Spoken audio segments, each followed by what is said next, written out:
आषाढ महिन्यासाठी खास आज आपण मस्त खमंग खुसखुशीत तिखट पुऱ्या करणार आहोत। या पुऱ्या करण्यासाठी एका मिक्सरच्या भांड्यात मी 7-8 लसणाच्या पाकळ्या, अर्धा चमचा जिरं, अर्धा चमचा ओवा घेते आहे। आता यातच मी 4 लाईट कलरच्या म्हणजेच थोड्या कमी तिखट असलेल्या हिरव्या मिरच्या घालते। तुमच्या आवडीनुसार तुम्ही तिखटाचं प्रमाण कमी जास्त करा। याची आपण भरड करून घेऊ। एका परातीत मी 1 कपभर गव्हाचं पीठ, अर्धा कप बेसन आणि अर्धा कप ज्वारीचं पीठ घेतलेलं आहे। यामध्येच आपण मिरच्या वाटलेल्या आहेत म्हणून फक्त रंगासाठी 1 चमचाभर लाल मिरची पावडर घातलेली आहे। चवीपुरता मीठ, थोडी हळद घातली आहे आणि यामध्ये आपण जे वाटण करून घेतलेलं आहे ते घालूया। यामध्ये बारीक चिरलेली कोथिंबीर घालते।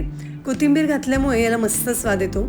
सगळ्या गोष्टी अगदी व्यवस्थित मिक्स करून घेऊ आणि याची आपल्याला थोडी घट्टसर कणिक भिजवून घ्यायची आहे।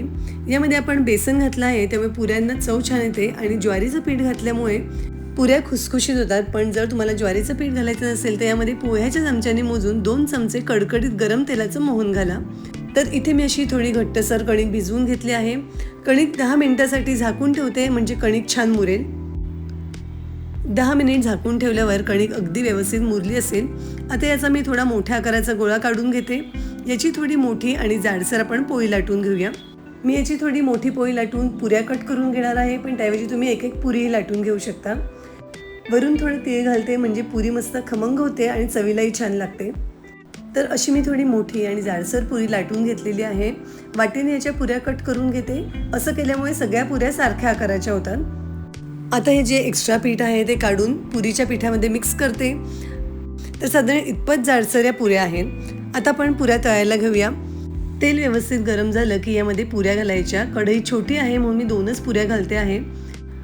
पुऱ्या तळताना गॅसची फ्लेम मीडियम ठेवायची।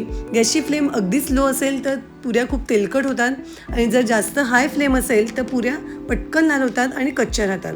वरच्या बाजूने असा थोडा दाब दिला की पुऱ्या अगदी मस्त टम्म फुगतात। पुऱ्यांवर किंचित लालसर डाग येईपर्यंत पुऱ्या तळून घ्यायच्या। पुऱ्या खूप लाल होईपर्यंत तळायच्या नाही, कारण बाहेर काढल्यावर यांची कुकिंग प्रोसेस चालू असते आणि त्यामुळे पुऱ्या अजून लाल होतात। पुऱ्या करताना एकाच वेळेला पुऱ्या लाटून ठेवल्या आणि मग तळल्या तरीही चालू शकतं, किंवा दोघी जणी असतील तर एकाने पुऱ्या लाटल्या आणि एकाने तळल्या तर पुऱ्या अगदी झटपट होतात। तर इथे आपल्या 4ही पुऱ्या तळून झालेल्या आहेत। पुऱ्या बघूनच खायची इच्छा होते ना। पुऱ्या चवीला खूप छान लागतात, खुसखुशीत होतात। व्हिडिओ कसा वाटला हे कमेंटमध्ये नक्की सांगा। आवडला असेल तर लाईक करा आणि अशा छान छान रेसिपीसाठी फॉलोही करा।